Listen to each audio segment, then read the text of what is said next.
It all started because I had to use the bathroom. I was on my way home after having worked a double, and if I'd just gone before I left work, it wouldn't have been a problem.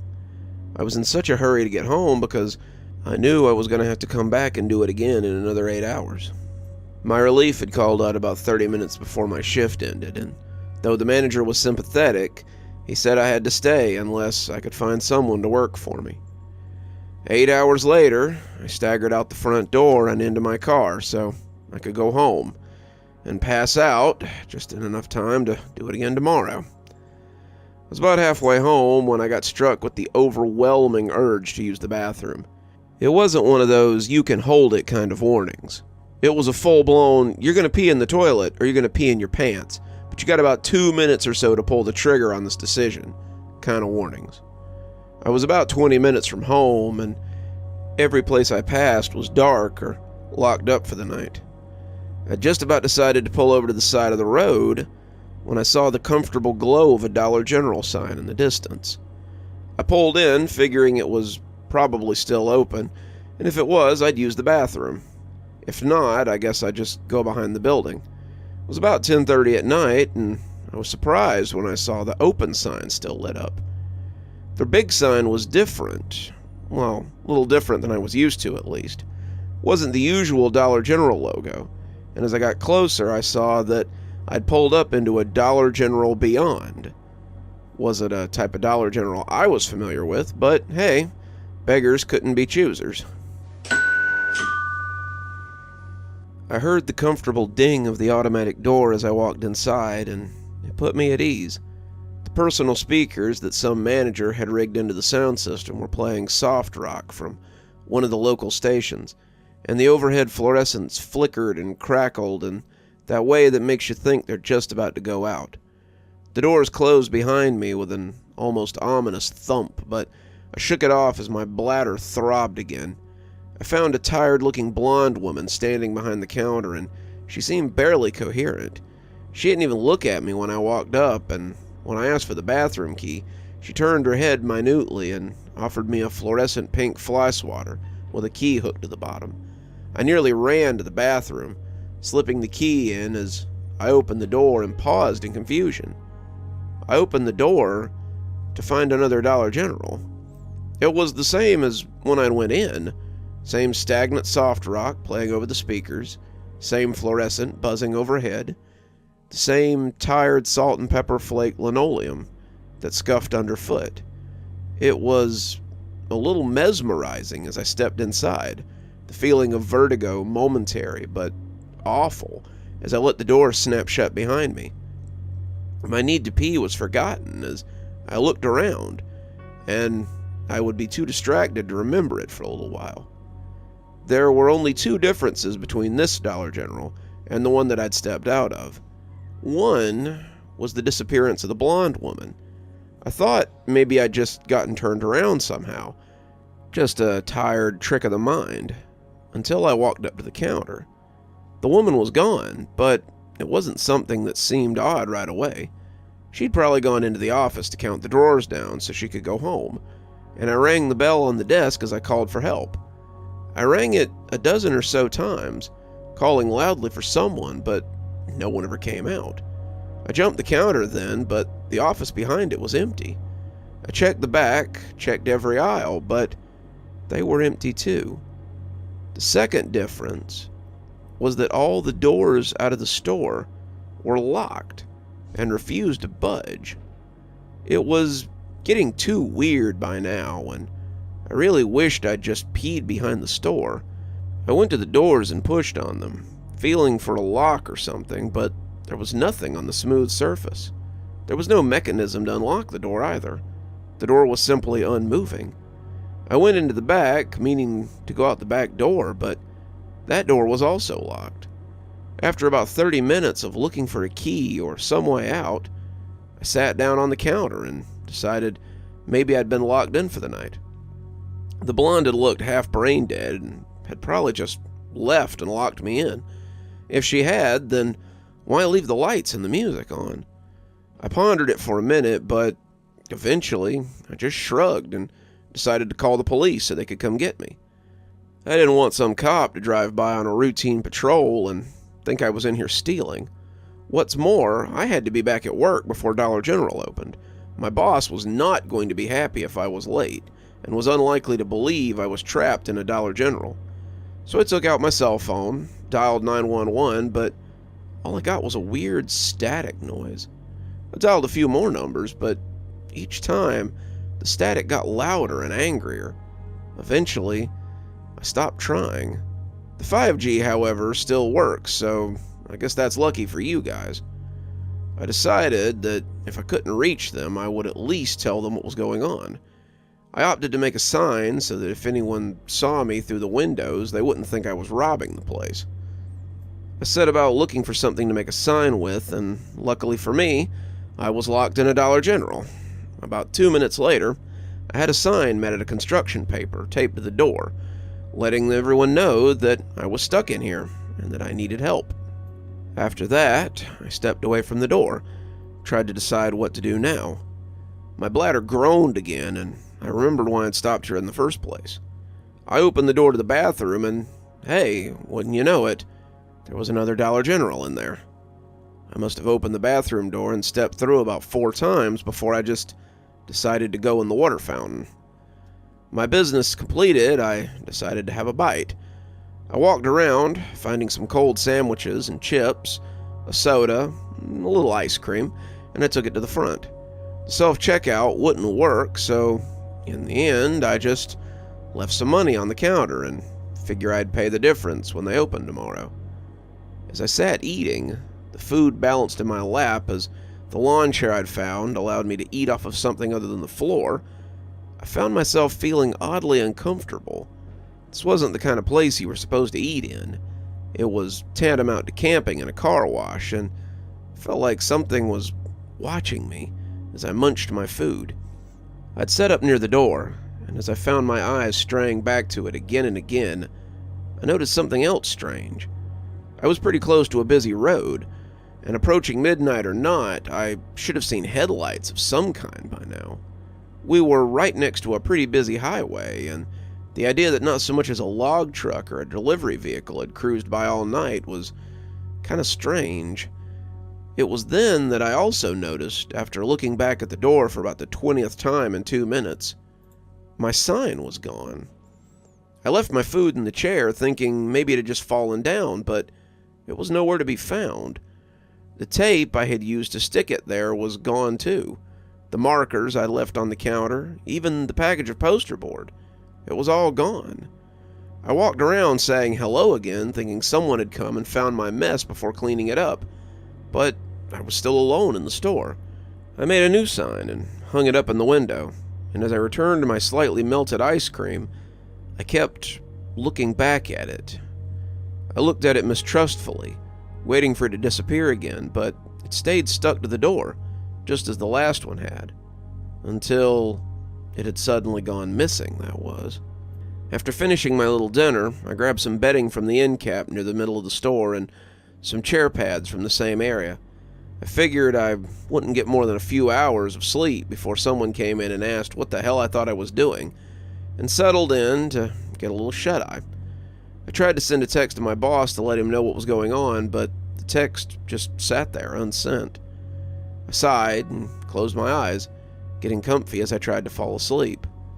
I nodded off eventually and woke up 10 hours later to much the same scene. It was a little concerning when I looked at my phone and saw how much time had passed. It was even more concerning when I realized the sun still wasn't up. No one had tried to call me. No one had arrived to ask me what I thought I was doing.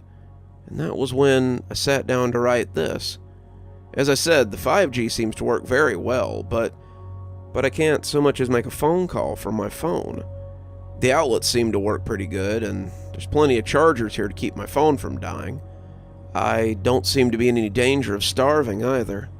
I have food, water, and power, but no way out. I don't know how long I can stay here or wherever I am, but it appears that I've found something incredible.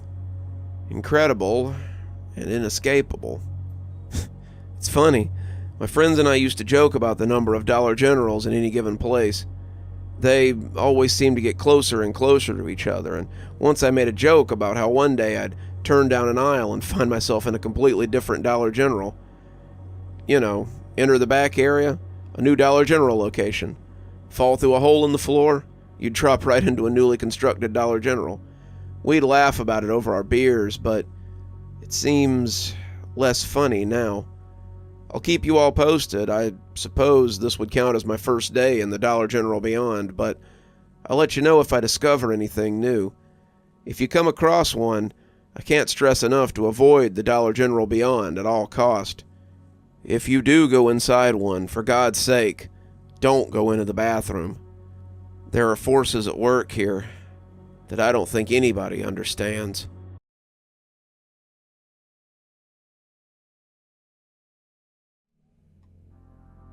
Hey everyone. I have no idea how long I've been in the Dollar General Beyond, but I figure it's been about a week. I've been keeping notes in my journal. It's the purple one with the glitter cover, if you must know, so I could update you guys on what I've learned about this place. It isn't a lot. I'm still getting used to the DGB, but I have made a few little discoveries. First, let me answer some of your burning questions. For starters, yes, all my social media works, but most of my friends seem to think that I'm having a go at them. The ones who call the police for me message me back to tell me to stop messing around. I've had my account seized on Facebook because they think I've been hacked, but Reddit still seems to work pretty well. Some of you have brought up the bathroom situation. I mostly pee down the sink in the back, but for number twos, I've set up a bucket with a bag in it. I've been putting the bags in the manager's office and just kinda don't go in there. The doors do not open, and the glass will not break, as I'll explain later. Keep them coming though, guys. I'll answer some more the next time I'm on. My first discovery was the things inside the Dollar General are finite. DGB is what I started calling the place to save time because spelling out Dollar General Beyond every time got pretty old. The stuff that's here doesn't seem to spoil. At least none of the packages have dates on them, but they do run out. You'd think it would take a while to go through all that stuff in the store, but you'd be wrong. 7 sleeps, since there's no days in here. After I got stuck here, I ran out of sandwiches that I liked. The coffee drinks that I usually drink were starting to get a little low, and the ice cream was gone. Now, I may have been doing a little stress eating, but most of it is just unnoticed replenishment that we all take for granted. I tried to find more in the back, but the back is just a big open space. There are some hand trucks back there and a couple of those pump-up lift things, but no product on the shelves. This leads me to the second thing. There is no way out of the DGB. The doors are still locked, and I can't see anything out the windows. There may be things out there, but they seem content to ignore me and are unaware that I'm in here. The doors in the back are also unmoving, and I looked for something big to break the front window with, but that only solidified rule number 2. I found a lug wrench in the automotive section, but it just bounces off the glass and doors. It doesn't seem to damage them, nothing beyond little dents, and I finally just gave up when I got tired. While I was lying on the floor, my chest working like an accordion, I noticed the ceiling. I scampered to the back and found a ladder near the wall that they probably used for changing out the ceiling tiles and took it back to the floor so I could climb into the ceiling. I thought that if I could make a hole in the roof, it's just green metal roofing like it usually is, I could get out and see where I was. I took some cutting implements and got the biggest ladder I could find out of the back, but as I slid open the ceiling tile, I saw not an attic space, but a giant pulsating void. I reached a hand up to it, but I couldn't bring myself to touch it. It was as if something was repelling me, and after standing up there for a few minutes, or hours, or however long I was on that ladder, I climbed down and put it away. I try not to think about it if I can help it. I've started doing things in the store to keep my mind busy. They've sort of colored my days. If day 1 was figuring things out and day 2 was getting settled, then day 3 was when I sat down to color. I had meant to go get some mouthwash when I saw the rack of coloring books in the stationery section. They had all kinds of coloring books, Avengers and princesses, dinosaurs and sea creatures, and before I knew it, I had a pack of colored pencils open, and I was filling the pages. I spent most of that day coloring in animals of various kinds, or superheroes, or intricate designs in the adult coloring books. Heck, I colored in some of the regular books, too, and I grabbed a couple of the more interesting ones to read off the spindle rack at the end of the aisle. On day 4, I set about building as many of the Lego sets as there were on the toy aisle. You wouldn't imagine that a Dollar General would have a lot of them, but I spent the better part of 12 hours putting Legos together. Spaceships, dinosaurs, buildings, vehicles, I assembled them all and began flying or driving them around the floor half-heartedly. By the end of the day, I was just throwing them at the front door and watching them smash to pieces. I told myself it was to make it harder for anything coming in, but I really just liked the way they went to pieces when they hit the glass. Day 5 was spent on cooking and crafts. I used the gas stoves they sell to cook a few dishes from the cookbooks. I even ate a few of them. I found a cookbook on the shelf and had the ingredients for most of the dishes, so I figured why not give it a try. After that, I built a bunch of crafts from the craft aisle, inflated some of the inflatable pool toys and had a tea party with them, and really just kind of had fun. This was honestly a time of relaxation for me more than anything. I had worked myself to the bone for years, and the ability to just kind of exist was nice for a change. I had been sent home for about 2 months with pay during the COVID times, and the longer I stayed there, the more I realized I missed it. I missed getting paid to exist, doing things I liked, and just having fun. It wasn't actually fun, though, I guess. It was more like when you're a kid at daycare and you're waiting for your mom to come pick you up while you play with their toys. It all came to a head on day 6. I woke up excited to find something else to do, but the longer I looked, the less I found to do. I put on some clothes from the clothing section, but I couldn't find anything my size. I found some pants that were too big and a shirt that was too small, and threw them both on the floor as I just decided to keep my old clothes on from yesterday. I went to the toy aisle, but nothing caught my eye, and after stepping on a Lego truck with my bare foot, I went to find some shoes. I then went to make some breakfast, but I was kind of over it. I settled for grilled cheese before going to find something to occupy myself again. Most of the crafts were built, most of the books were colored and read, and I was struggling to find anything to keep my mind occupied. I found one of those plug-in games, the kind you plug into the TV to play games on, but I couldn't find a TV to attach the cords to. I went to bed that night feeling frustrated and realized that some of the magic was gone from my sanctuary, which had turned into a prison cell. Then, on day 7, okay, this sounds a little childish, but I got fed up and went around wrecking things. It started with something small. I woke up with a pain in my neck, surrounded by inflatable toys, and went to go get a coffee drink. I stank. I could smell myself after not having showered in 5 days, and I decided I might try to set up a camp shower. I was still hoping to wake up and discover that this was some kind of dream I was having, but the longer it went on, the less sure I was. So I went to get a coffee drink. Starbucks mocha frap from the cooler, but they were all out. I didn't remember drinking the last one, but I guess I must have. There was a whole row of French vanilla beside it, but suddenly that made me even angrier. I didn't want French vanilla. I didn't want a microwave toaster cooked in the microwave I'd found in the break room, and I didn't want to be stuck in the Dollar General with no one to talk to anymore. I took one of the French vanilla drinks, stepped back, and hurled it through the glass front of the refrigerator. It shattered, spilling glass and coffee all over the floor, and I made another discovery right then. Number 3. That felt pretty good. I did it again, and again, and again. Then I ran out of glass, and I threw a couple at the front door, but it didn't break. After that, I went on a rampage through the aisles. I smashed all the crafts, threw all my Legos, popped my inflatable friends with scissors or knives, or just jumped on them, tossed soda bottles, watched the tops burst as they went flying, and basically had a tantrum that would befit any 6-year-old. When I was done, I lay in the wreckage, making snow angels in a pile of chips I'd poured out, and as I panted heavily, I felt a little better. I had pushed over a few of the shelves as well, and between two of them, the slant they made seemed to form an arrow. I saw something else I had done. In my chaos, something had hit one of the ceiling tiles, and now all the blackness could be seen. I started to worry about that, but it was burned away in the face of my newfound adrenaline. I climbed onto the two shelves, shifting a little as they ground monotonously, and looked into the void. It was still just hanging up there, motionless overhead, and I grabbed something from the top of the fallen shelf and tossed it towards the space. I didn't write down what it was, but I guess it doesn't matter because it never came out of that space again.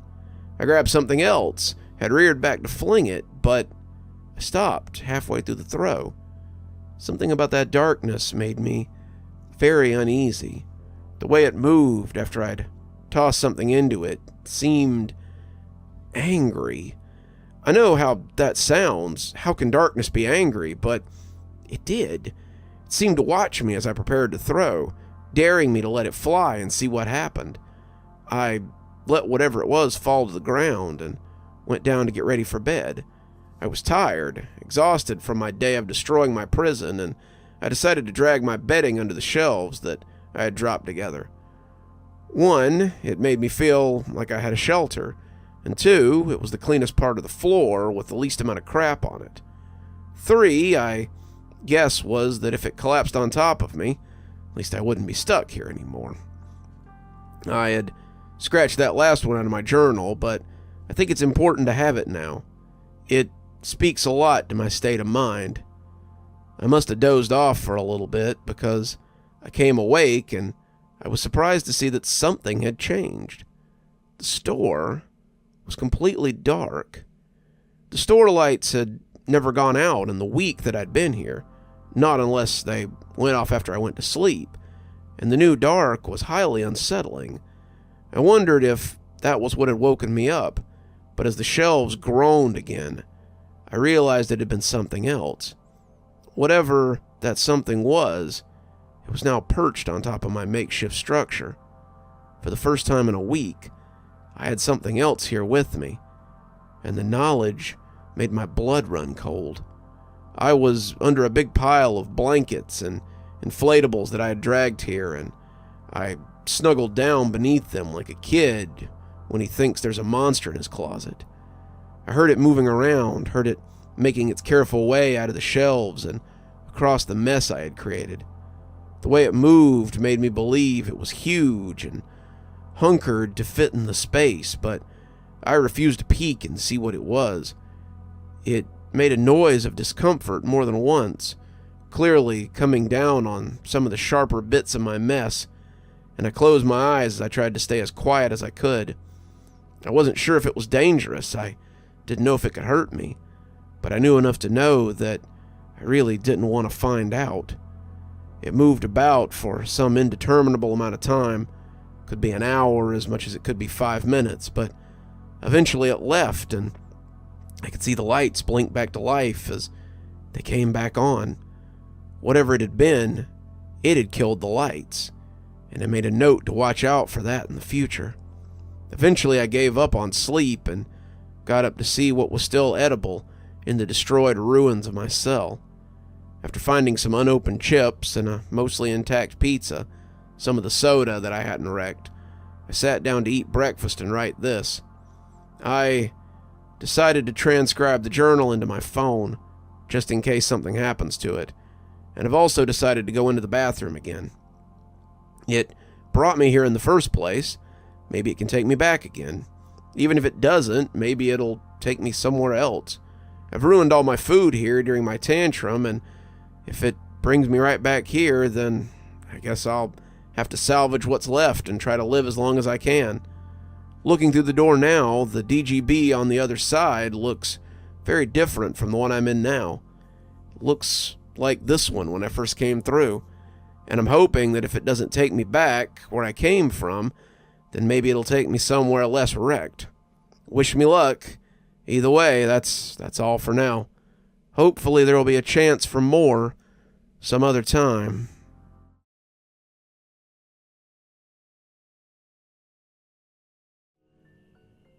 Hey there, everyone. It's me again. It's been about, I don't know how long since my last update, but I've made some new discoveries since. So, when I went through the door, I had a backpack, my journal, and a charger with a butt. I was wearing a fresh pair of basketball shorts, some flip-flops, and a shirt with some sports team or another on it. I had also stuck a few undestroyed bits of food in the backpack as I passed within the room, and I closed my eyes and prayed that I would come out in my world. No such luck, but I did step out into a brand new Dollar General Beyond. The shelves were upright, the floor may not have gleamed, but it was clean, and the shelves and the cooler were fully stocked for another day of business. Stranger still was the change that came over me.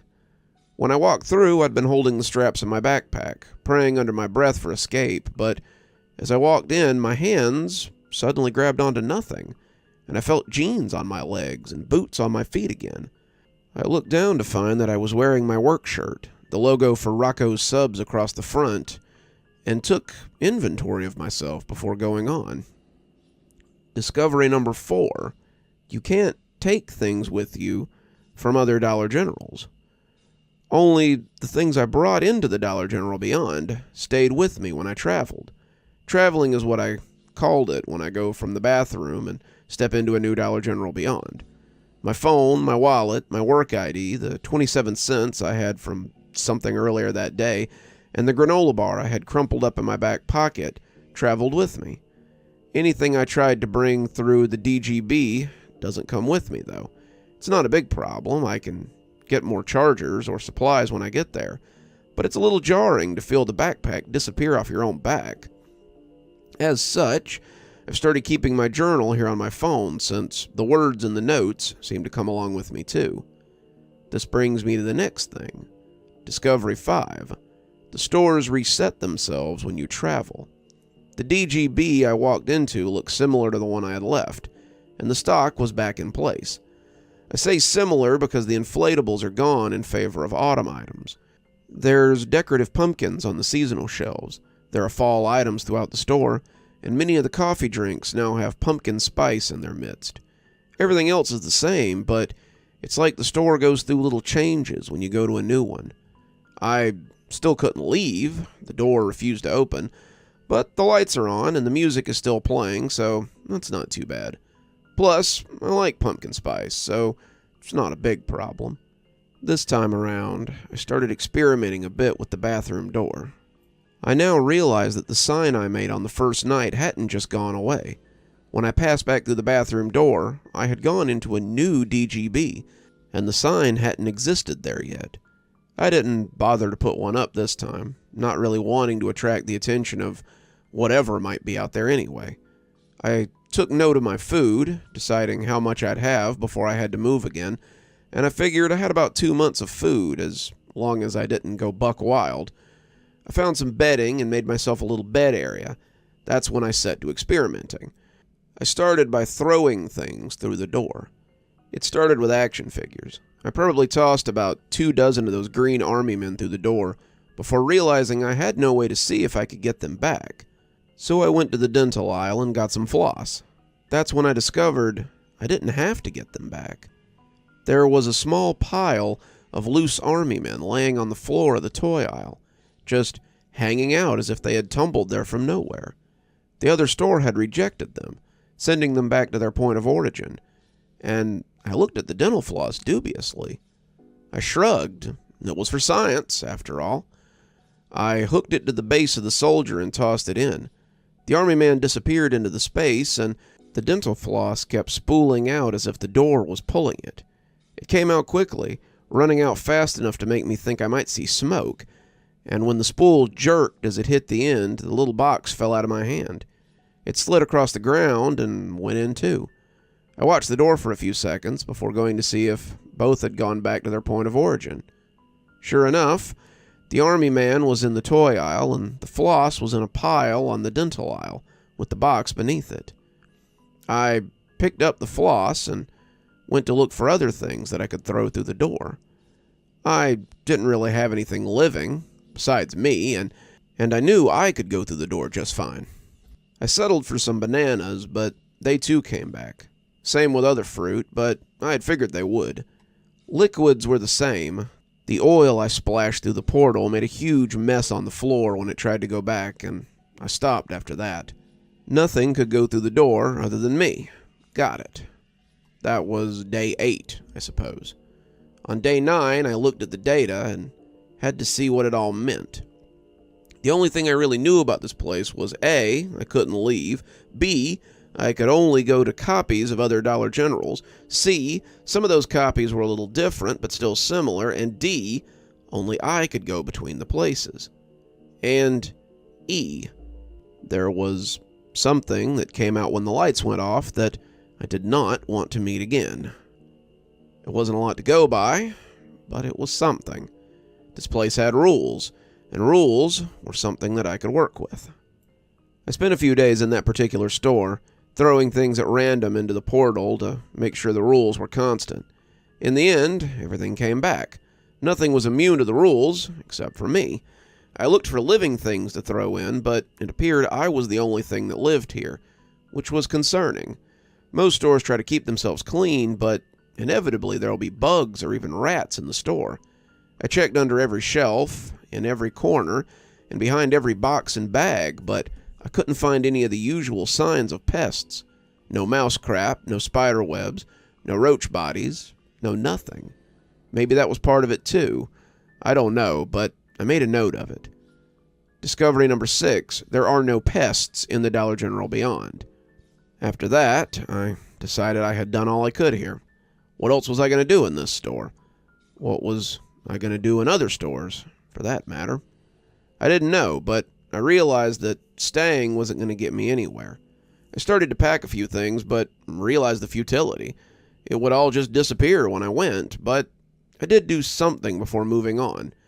I went and grabbed a permanent marker from the stationery section and drew a big letter B on the floor by the front door. I didn't know if it did, but if I ever rolled back through a store that I'd already been to, I wanted to be able to tell. That done, I stepped through the bathroom and into another Dollar General. It wasn't mine either, though. The store looked the same, but all the products were in a foreign language. I had taken Spanish in high school, but whatever the language was, it wasn't that. Thought it might be Middle Eastern. I'd played enough COD that I'd seen enough street graffiti to find it familiar, but it was still unknown. Some of the food was different, too. There were more regional cuisines, flatbreads, and strange meats, and the music playing overhead was something best described as pop with yelling. The automatic door had also been replaced with a roll-down grate, which was secured as if for the night. I ate a little of the food, the stuff that didn't need to be cooked, and drew a big C on the floor near the door before moving on again. I did this for a while, not really sure how long I was traveling, but leaving my signs behind. Some of the stores were set for different holidays. Some of them were in different languages. A couple of them had weird alien goods that I had no idea what they were, and I moved on from them quickly. Some looked to be selling human meat and pieces of people. In some there was music, and some there was silence. In one, the lights were black lights. In another, the floor was lit up and the ceiling was not. Some of the music was just static. In the store that sold human meat, the music was just the same screaming again and again. In all of them, I left a letter somewhere. In all of them, I hoped to find my way home, and didn't. This was exciting at first. I was exploring unfound territory and seeing things that no one had ever seen before. I was a pioneer, a traveler, and I found myself filled with wonder as I hoped this trip would be my last. The stores were cool, and I was never scared of what I saw. The rules had always been that I was the only living thing there. The rules had always been that there was nothing in these places that would hurt me. I had put the creature out of my mind, though perhaps I had dreamed about it, and as time went by, I couldn't tell you how long I spent just going from one to the next, to the next, to the next. In some I spent days. In some I spent minutes. When I was tired, I slept. When I was hungry, I ate. When I had to go, I went. It wasn't until I drew a Z on the ground of a particular Dollar General, one with a strange mixture of French and Spanish products that all seemed to be made of lamb meat, that I realized how long I'd been doing this. This was the 26th store that I'd been to.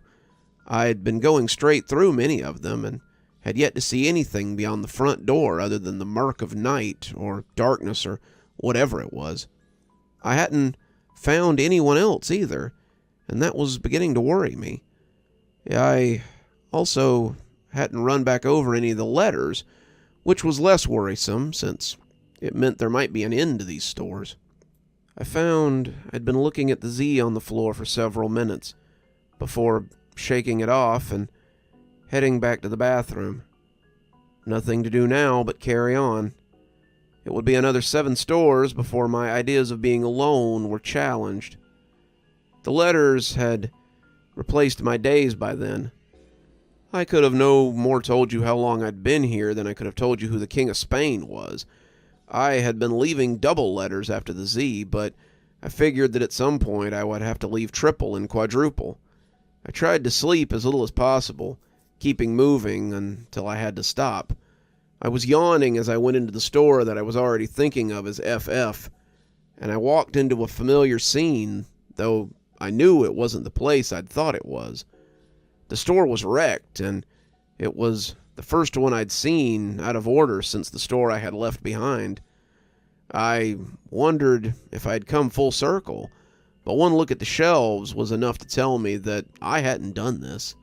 All the food was labeled in a strange language that I had no clue how to read, and the doors looked like an elevator, the metal doors firmly closed. As I moved about the store, I felt like something was watching me, and I found myself turning quickly as I tried to catch sight of it. It was the first movement I'd seen outside of my own as I walked past a mirror. It made me paranoid to feel something watching me, and I made a meandering path towards the automotive so I could find something to swing at it if it came after me. The lights in the back hung down from broken chains, and as they flickered, I saw what I was after. The 4-way lug wasn't a perfect weapon, but as the careful, furtive movements I'd been seeing suddenly turned into a wild and stunted charge, I gripped it tightly. I turned suddenly, smashing it into whatever was coming after me, but as I lifted it to swing again, I felt my fingers grow weak. It was a person. It was a human. At least I thought it was. He was an old man, shirtless and hunched, and his skin looked tight as it clung to his ribs. He had clearly not been eating enough, and he lifted his stick-thin arms as he tried to defend himself from me. However long he had been here, he had lost his ability to speak in something recognizable. He sputtered and chirped, making something like animal noises as he held his bleeding head and moaned in pain. I didn't wait for him to get his wits about him. I dropped the wrench and took off, sprinting for the bathroom as I leapt through the door and into a new Dollar General beyond. This one had flowers and Mother's Day decorations festooning every end cap, but all I could do was lay down and pull my knees to my chest. I had seen another person. I had attacked the only other person I had found. Well, technically he had tried to attack me first, but I was still coming to terms with what I had done as I tried to get myself together. The food here was normal, and as I ate, I pinned this addition to my journal.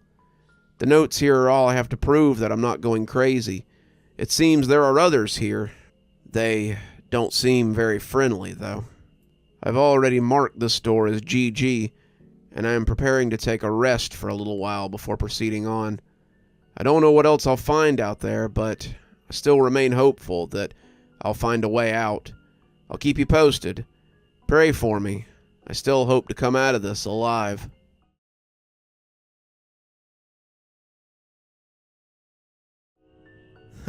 I know it's been a little bit, or maybe it hasn't, but I hope you guys haven't worried about me too much. It's been a really productive few days. I met someone, and he really helped me figure this thing out. He also helped me learn a few things that I wasn't aware of. Some things that scare the hell out of me. I'm getting ahead of myself. Let me tell you what happened since I last posted. I spent several days in GG, the store with the Mother's Day decorations, just getting my head together. You may have a hard time believing this, but I don't often have to attack people in my day-to-day life. Every now and again, you may have to bump chests with a rowdy customer at the sub shop, but I hadn't actually had to fight another human being since high school. The thought that I might have killed the guy was repugnant to me. I was afraid to move on to the next shop as well. What if I found another person like that? What if I found a whole tribe of them? The person who had slept below the shelves and prayed they would crush him seemed like worlds away from me, and I found that maybe I did want to keep living. After a few days of eating and feeling sorry for myself, I collected up the things that would come with me and stepped through the bathroom door again. I went back to my usual routine, but finding another person made me think. Was I the only one leaving marks? Was I the only one marking the stores in case I needed to find my way back? I looked around, but I never found anything beyond the usual graffiti or vandalism. Rude words scrawled on the door by the bathroom, sometimes in English and sometimes not. I also found hearts with initials, catchphrases, the usual things that children do. It meant nothing until I saw something different in store KK. I'd been traveling slower, really looking for signs of other people, and that's when I found the bulletin board. I knew something was different when I walked into KK. The shelves weren't full like the others had been. They weren't empty, not really, but they were sparse, and they looked picked over. Things were out of place, too. The store had furniture, and some of it had been arranged in a way that made me think people had been sleeping close for comfort. The ceiling tiles were hanging down, too, something I didn't like, and the music was nothing but harsh static. Also, there was a sign written on poster board in the front window. I blinked at it when I noticed, thinking it might be mine. Someone had scrawled a similar message on the other side, but the side that would only be seen by the people in the store was different.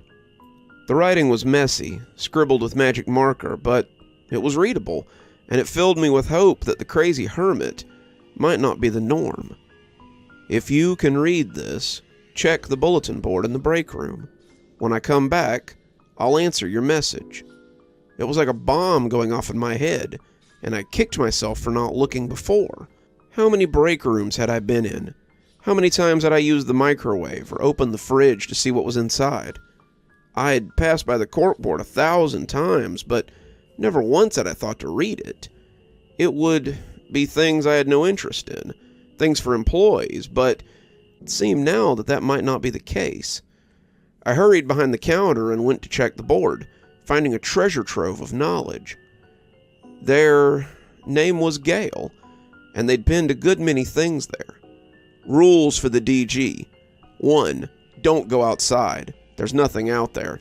2. The food runs out, so don't hog it all. 3. The food doesn't go bad, so don't worry about that. 4. Whatever you do, stays here.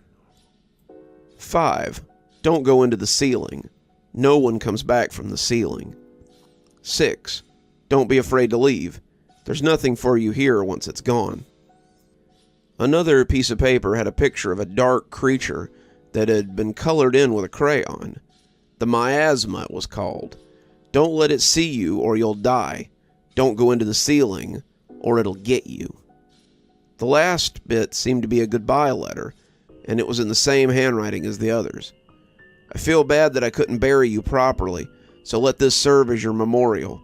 Here lies Kenneth, Margot, Rudy, and Celine.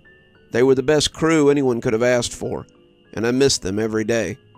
Kenneth, who was never late for work and always so full of adventure, lost when he went outside.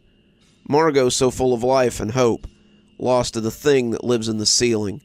Rudy, my son, who wanted more than his old man could give him, lost in the ceiling when he went to go get Margot.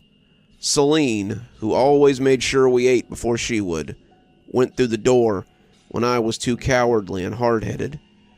Let this stand as their gravestone. Let this tell their tale. I hope to find Celine when I go through the door. I'm still scared. I'm still hard-headed. But the food won't last forever, and I have to do something. If Rudy is out there somewhere, then I'd rather die trying to find him than starve to death in this place. To whoever reads this, don't be afraid to go through the door, and I hope to see you on the other side. Gail Thornton, Assistant Manager of the Dollar General Beyond Store, 4891. I didn't know whether I should leave anything or not. This looked like a memorial more than a notice board, but if Gail came back here, I wanted him to know that someone else was out there. Paper was pretty easy to come by, ditto pens, and I scribbled a hasty introduction before pressing it to the surface with a pushpin. It looked lame beside Gail's words, but it was the best I had. I ate a little of what was left and left my mark before moving on. When I traveled now, besides leaving marks, I always checked the bulletin boards. Sometimes there were messages from Gail, but mostly there weren't. Sometimes there were other messages, though. Usually it was people looking for people, or looking for people who were lost. Some of the bulletin boards looked like the messy walls of rest stops, and two that I saw a lot were someone looking for a boy named Jacob, and someone looking for a dog named Buddy. Looking for my grandson, Jacob, 5 years old, blue shirt, blue jean shorts, Skechers light-up shoes. If you see him, keep him safe. He liked mac and cheese. Disappeared when he went to the bathroom on accident. Border collie named Buddy, black and white with some brown, blue bandana around neck. Very sweet, good service dog. Would love to see him again. The former made my blood run cold, and the more I tried to put it out of my mind, the more it stuck. Jacob. The name the old man had screamed as he lay bleeding. Was he Jacob? Was he the one looking for Jacob? I didn't know, but it didn't matter either. I couldn't get back to him, and I had no clue where his grandson was regardless. I would leave notes of my own, letting them know that I was leaving the letters if they came across them, and telling them a little about the places I could remember. It was a lot like having a pen pal, except you were never sure whether they were getting your letters, and you had no way to get letters back from them. In that respect, I guess it was more like sending messages in a bottle. It went on like that for a while, but when I came to BBB, I found out that someone had seen one of my messages and left a response. Dear Alphabet Man, very clever. I like your ingenuity. I'm glad you found the bulletin boards and have figured out a little bit about this place. Hopefully we can find each other someday. It would be nice to see a friendly face. Gail. I was thrilled. Finally someone was responding back to me. I had felt a little guilty about not trying to communicate with the old man, but this made me feel a little bit better. If we could get together, we could share knowledge. If we could meet, then maybe we could figure this out.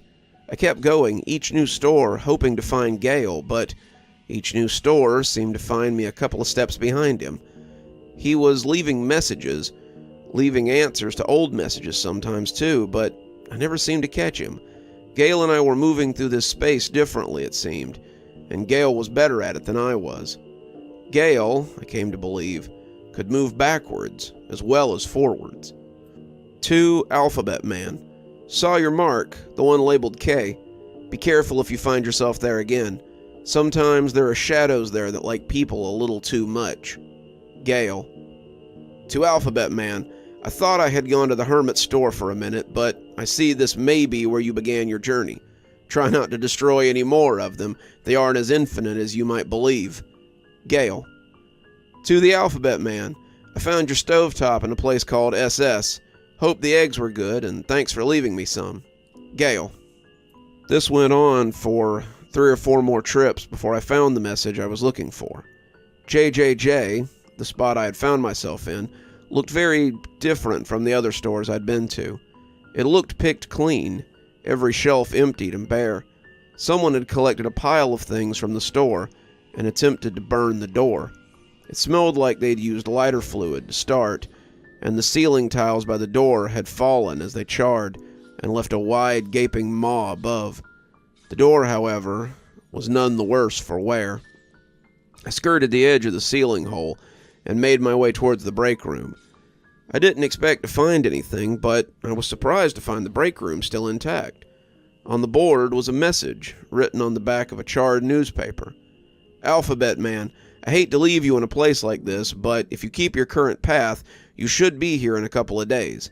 Stay here for 2 sleeps. There's food in the back as well as water. And if I haven't made it here by then, it means something has happened and you should move on. With any luck, we'll meet up in 2 days' time. Looking forward to seeing you. Gail." I read the message a few times, not sure if I wanted to stay here or not. This place was creepy, to be sure, but the chance to meet Gail was something that I couldn't pass up. I checked on the food he had mentioned and found several days' worth of water and non-perishable items that someone had stuck in the back. There was no sign of whoever had set the fire, and I hoped that I had the place to myself. I dragged some bedding and food to the break room, feeling that I'd rather hide in there than in the open, and settled in for the next couple of days. I kept the door to the break room closed, and if anyone moved out there, I didn't hear it the first night. I mostly rested the next day, glad for the opportunity to do so. I had been going straight for a long time, resting when I was ready to fall down, and it was nice to get a little downtime. I wished it was somewhere a little nicer, but even this place told me things I didn't know. The doors, it seemed, were very resilient, but that made me wonder about Gail's story. He said that Kenneth had gone out of those doors, and I wondered how such a thing was possible. The doors seemed unmovable, and the longer I thought about it, the more I couldn't wait to hear his story when he got here. As I settled in for the second night, though, I heard something groan from the main floor and huddled deeper under my blankets. It was the exact same sound I had heard as I lay under the shelves, and as I listened to it move through the bones of the store, I realized I'd trapped myself in my pursuit for safety. If it came in here after me, I'd have no way to escape, but if I could make it to the bathroom, I could escape and touch base with Gail some other time. He would understand, especially if this was the miasma, and I pushed the blankets away as I crept towards the door. I could hear it moving on the other side of the store, and as I opened the door, I prayed it wouldn't squeak. If it made a noise, it was unnoticed by the creature, and I prepared to make a break for it. I looked around the door frame, and I felt my ambition drain away as I caught sight of the creature, and I knew terror. It was huge, its shadowy form stooped over, and it looked like nothing I had ever seen. It was darkness, a living fog bank of midnight, and as my teeth threatened to clack, I glanced at the bathroom and tried to steel myself for a run. That's when I saw something that pushed my apprehension away and filled me with renewed drive. Over by the bathroom, peeking around the side of the alcove, was a person in a red vest with a salt and pepper crew cut. He saw me too, and as he nodded his head, telling me to come here, he tossed something towards the back of the store. The bottle burst with a loud pop, and the creature growled like a mudslide. It lunged towards the back, slamming into the back wall, and I took my chance and ran. It heard me then, turning its ponderous form as it tried to give chase, but I was out of reach. Gail grabbed my wrist as we lunged through the bathroom door, and the thing was mere inches behind us. As we lay outside the bathroom, the new Dollar General a pleasant sight after the burnt-out husk we'd come from, the man smiled and offered me a hand. "It's nice to meet you properly, Alphabet Man. I'm Gail, but I suspect you already figured that out."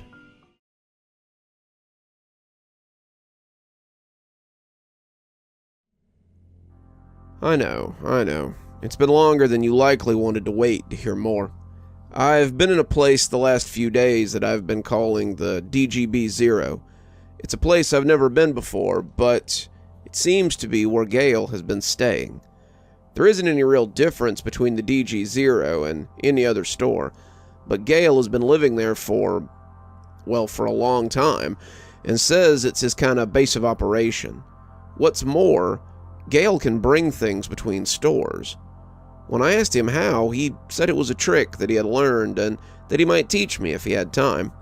I laughed. Time was something we seemed to have a lot of. I honestly couldn't tell you how long it's been or how long I've been here. It never gets light out. There are no clocks inside the store. My phone time changes, but sometimes the date and year jump ahead by years or back by centuries.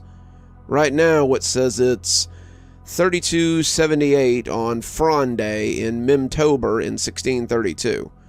I haven't received any replies to any of my messages or posts, but I honestly haven't checked much. I don't even know if you guys are getting these anymore. I haven't seen a reply since the first installment, so I haven't really been responding. So don't take it personal if you've been sending me messages and I haven't been getting back with you. I've certainly been a little busy, after all. But on to what you're dying to know. Gale's a middle-aged guy, probably about 40 or 45. He's still wearing his Dollar General uniform, complete with name badge. He says that no matter what happens, it always comes back. The only thing that seems to stay with him are the bags under his eyes, and the guy looks tired. He made us dinner, soup and sandwiches, and toasted me with a pop from a brand I wasn't familiar with, but turned out to be ginger ale. After eating a couple of bowls of stew and about 3 sandwiches, I hadn't eaten much of substance in a few days, we started talking. I told him about my life as a wage slave, and he commiserated. I know what that's like. I had actually been transferred to this store when I got stuck here. How long ago was that? I asked, sitting back in the wicker chair that he had brought from somewhere else and listening to the comfortable creak. Who knows, Gale said. When I left the world as I knew it, it was 1998, and I'd just been sent to South Dakota to manage a new store. It's more pay, and you can pick your own crew, my boss had said, and I was glad for the money. My ex-wife had just petitioned for more child support, the 3rd time in as many years, and I was just trying to keep myself fed and in a bed and my head above water, he said with a laugh as he took a sip from the green can that it called itself Firm. So, I left Scottsdale, where I'd been managing one of the few remaining J.L. Turner & Sons, and after looking through some applications, I decided that I liked the look of Kenneth, Celine, and Margot. Oh yeah, wait, I remember there was another name on that memorial. When did Rudy come along? Gale looked away then, and I tried not to notice as he teared up a little. Oh, how could I forget Rudy? I'd been working at the store for a few months when he called me. Rudy was a lot older than his sister, from my first marriage when I was barely more than a kid myself, and he had been managing his own store in Texas. The store, however, had been burned down suddenly one night, and he was wondering if my store had any positions. I know you're the manager, Dad, but I'll do stock work if I need to. The noise around here makes me think that the locals don't like me being here any more than they liked the store, and my apartment might go up in smoke next if I stay. Dollar General had run a few of the mom-and-pop stores in town out of business, you see, and the locals blamed Rudy and the DG for it. So I called corporate and asked if I could get funding for one more worker, and Rudy came in to make it 5. We were tight-knit, working long hours and trying to compete with the local markets. The mom-and-pops in Chamberlain were dead set against losing business to us, but we held our ground and carved out a niche for ourselves. We didn't run the town, but we did okay. Then, one night, we got robbed. Margot and I were manning the front, Kenneth was in the back, and Celine was staying over to look at the books. She'd been an accountant before taking a job that was a little more flexible, and I had promised her some overtime if she could help me balance the receipts before our yearly audit next week. I wasn't even supposed to be there, but I was helping Margot through a busy time before the guy came in. We were getting ready to clean up after closing so we could pass the audit, and Rudy was coming in around 8 to help. We'd all clean for a while, and then maintain through Sunday, so we could be ready and fresh on Monday. We were just getting ready to close the doors at 8 when he barges in and pulls a gun. The guy had to be looking for drug money. He was out of his mind on something, and He rounded all of us up and put us behind the counter. He emptied the register, tried to get the safe, but it was on a timer that wouldn't even open till after 10, and made us empty our pockets and hand over our wallets. I was just thanking the universe that Rudy hadn't shown up when he popped up with a pizza after coming in through the employee back entrance. So, he joined the hostage situation. We all started out behind the counter, but the robber thought there might be a silent alarm back there. So he moved us all to the break room, but thought we might gang up on him in there.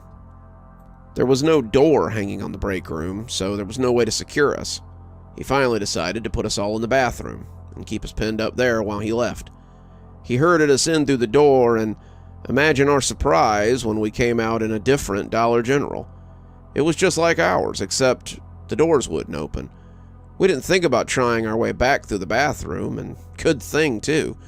These Dollar Generals don't seem to look back on themselves.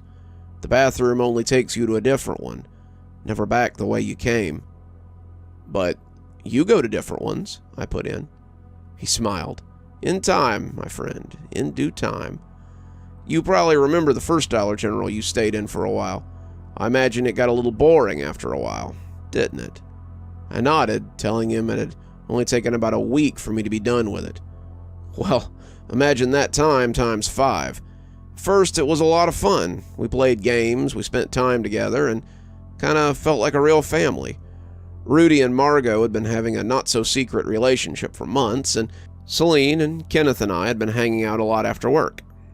We cooked dinners, we made crafts, we built puzzles, and for a while it was great. After a couple of weeks, though, we all started to go a little cabin crazy. The sun never rose, the lights never went out, and the door never opened. We didn't know how we were being kept here, but some of them started trying to find a way out. He took another sip of his ginger ale, and as he wetted his throat for the long story, he pressed on. It started with Kenneth. Kenneth was an avid hiker and liked to explore. He wanted to see if the space outside the Dollar General was the same as ours, but he couldn't get the door open. He pushed and pulled and tried to break the glass, tried to wedge the door open, but it was no use. He tried for 3 days to get outside, and on the 4th day, something unexpected happened. Something that showed the rest of us that we might not be as alone here as we'd thought. The door opened. Kenneth had been shoving at it for most of the day, trying to get the front doors open and failing miserably. He finally threw whatever he was using down like a child having a tantrum and kicked it half-heartedly with his foot. Then, to his astonishment, it opened as smoothly as it ever had. Outside was nothing but smooth darkness, like the waters of a deep lake by night. And when he took his first step, I told him not to. I felt like something out there was wrong, some place we weren't meant to go. But he was powerless to stop himself. He stepped out into the darkness, and as he passed between the doors, they slammed shut behind him. I've never seen them open again like that, and they never opened for him to come back in again either.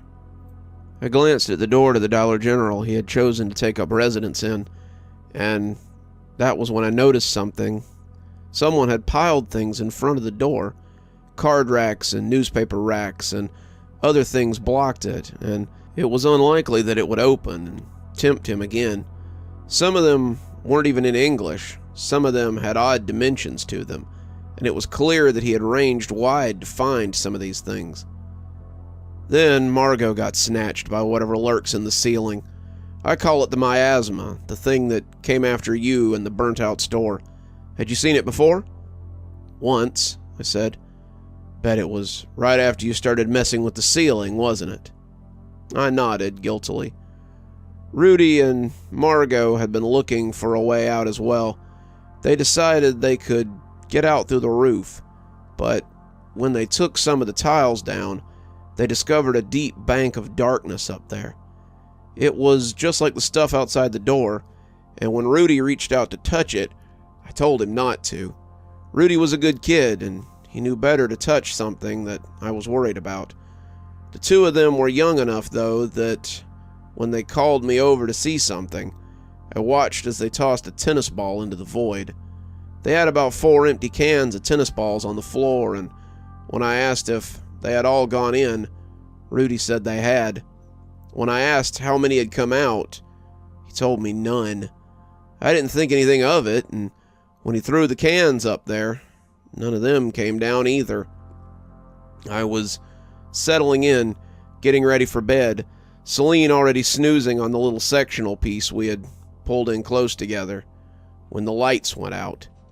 This was alarming because the lights had never gone out before. The lights stayed on all the time, which was why it was hard to tell what time of the day it was and how long you had actually been here. There was a weird growling noise, and I heard someone scream from out in the darkness. Something fell over then, and I grabbed Celine as the two of us buried ourselves under piles of blankets. I was worried for Rudy and Margot, but at that point in time, I was more concerned with surviving until the lights came back on.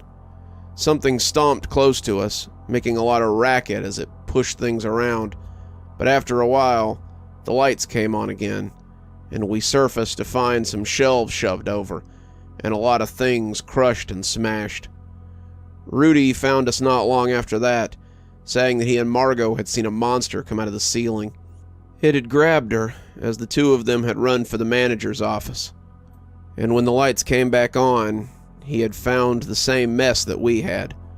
When I asked him what it looked like, he said it was hard to tell with the lights off. He drew the picture you saw in the break room, and for a while, that was the best description we had of the miasma. Rudy was sullen for a few days, looking at the hole in the ceiling, but I told him to leave it be. It had clearly come out because we had messed with it, and if we left it alone, it would leave us alone. He wanted to go for Margot, said he thought if he went up there he might be able to find her, but I told him to forget about it. We'd lost 2 people already, and the thought of losing my son was difficult to think about. After 3 days, I woke up to find a letter saying he was going to find Margot, and a ladder set up directly under the ceiling. I climbed it, meaning to go in and get him back, but after standing on that top rung and looking into the murk for nearly an hour, I finally climbed back down and put the ladder away. It was just Celine and I after that. We sat in silence for a few minutes, lounging on the padded sectional pieces that I now questioned whether or not had been their sleeping arrangements. "I'm tired," he said, his voice hollow as he lay back. "Let's continue this after some shut-eye." He rolled away from me, facing the chocolate upholstery, but I doubted he slept. At some point I dozed off after trying to ignore his quiet sobbing, and woke up to find coffee, eggs, bacon, and toast. Figured you might want a nice hot breakfast after what we went through yesterday with that thing. Don't worry, it's all scavenged from stores like ours. None of that human meat or weird animal parts or anything. I hadn't thought of that, but it was certainly an interesting concept. As we ate, Gale finished his story. Celine went last, and she may not even be dead. I was distraught after Rudy, just sitting there and feeling sorry for myself. But Celine had been experimenting with the door that we had come through. She told me how she opened it to find another Dollar General beyond that, and when she threw things into it, they came back. I just sat, not taking any of it in, and then one day she came up to me and said she was leaving. I looked up to see that she was wearing a backpack and had put on a floppy garden hat. "Going?" I asked, not understanding. "Going where? Can't go anywhere. We're stuck here. The food's beginning to dwindle, even with just the 2 of us eating. It won't last much longer, and I don't intend to starve here. If that doorway took us here, then it can take us out again, maybe. Come with me. Even if we go somewhere else, it's got to be better than here. There might be food, or maybe Rudy or Margot, or anything. Maybe Kenneth's out there somewhere. I don't know. Either way, if we stay here, we're gonna die. Come with me. We can start over, somewhere else." I wanted to. I really did. But at that point, I was at my lowest. My family had abandoned me. My son had left me too, and now the last of my friends had deserted me. I turned away, saying nothing, and when she left, I just sat there. She never came back, at least not as far as I know, and I've never seen her in any of the other stores I've traveled to. I sat there for a long time, just stewing, but eventually I was down to canned goods and big jugs of water. When the water ran out, I drank from the fountain. When the canned goods ran out, however, I started looking at that door, too. There was food on the other side. I could see it.